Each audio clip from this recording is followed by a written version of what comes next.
Salut à tous chers auditeurs, comme d'habitude c'est avec une joie immense que je vous retrouve pour la suite du témoignage de la sœur Françoise Luthula.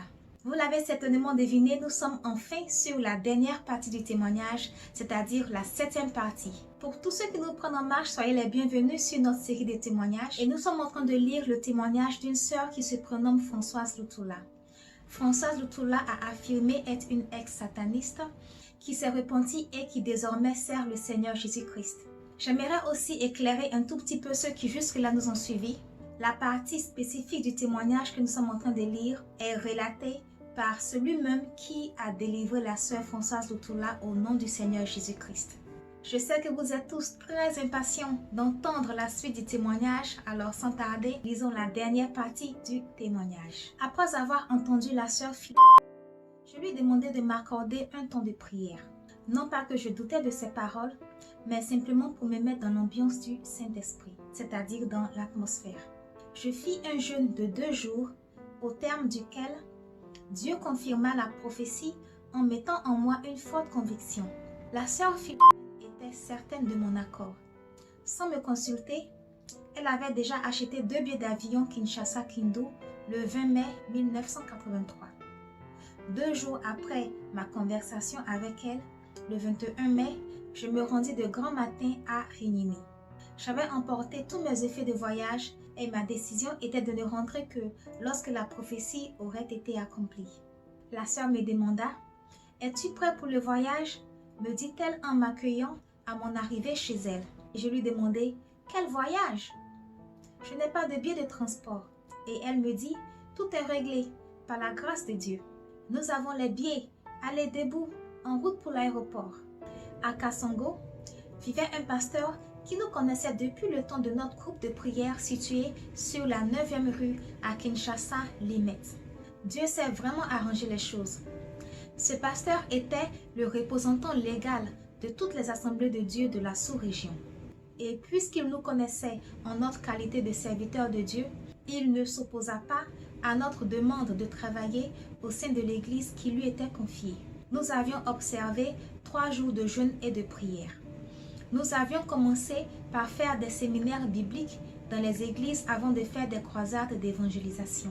Dieu glorifia le nom de son Fils au travers de notre ministère là-bas. Il y eut vraiment beaucoup de miracles.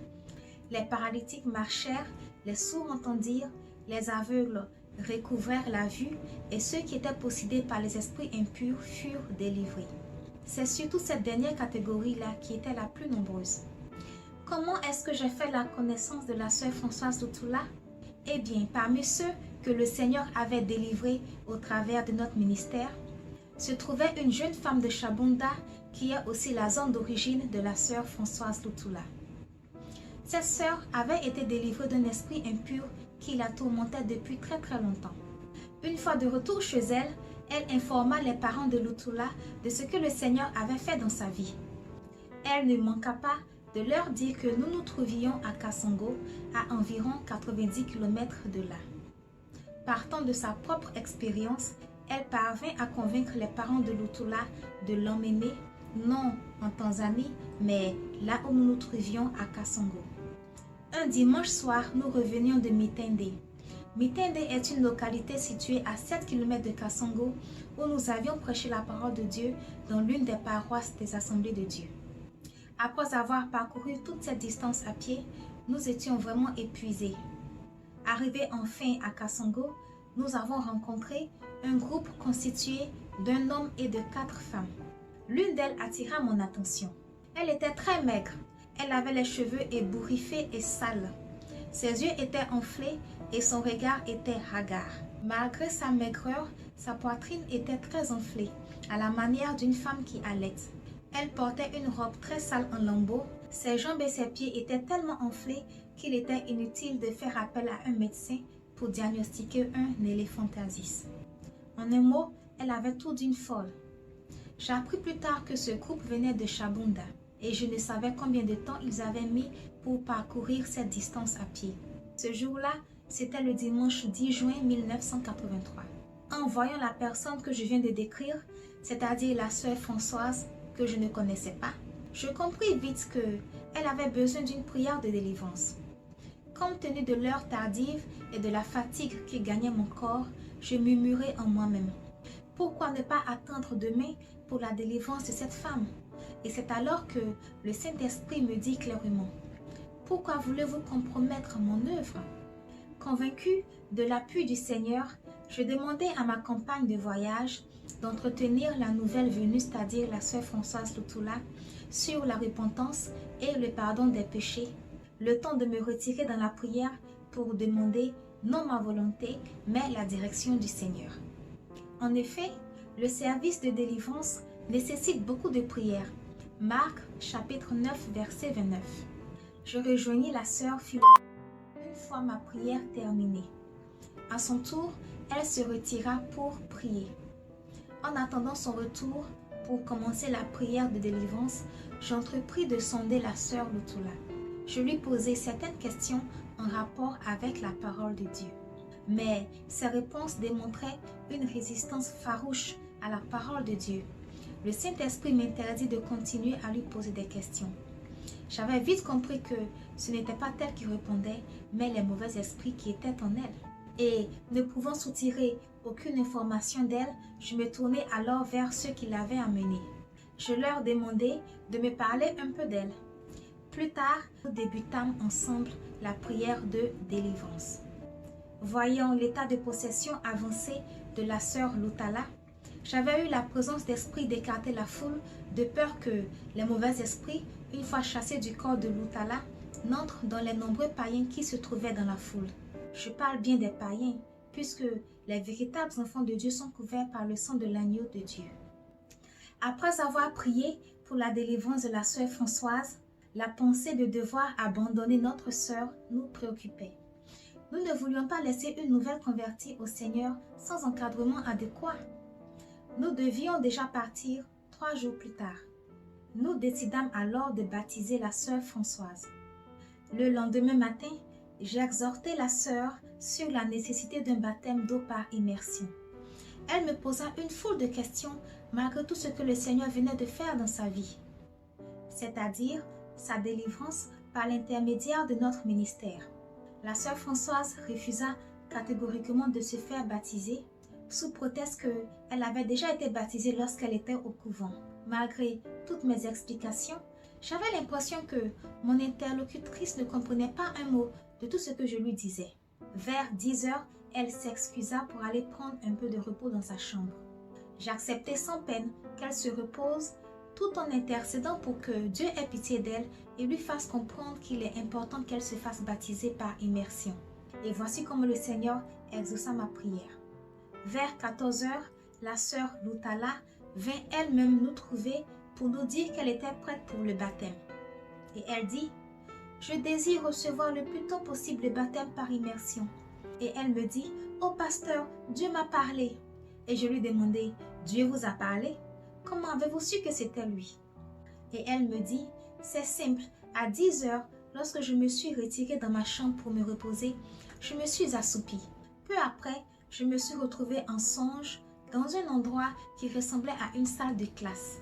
Mais une salle de classe très étrange, car il y avait un tableau noir sur chaque mur. Chaque tableau était couvert d'une seule inscription. Partout sur les tableaux, je pouvais lire Actes chapitre 2, verset 38. Mais je ne comprenais pas ce que ces écrits signifiaient. Je résolus de venir vous trouver pour que vous m'en donniez l'explication.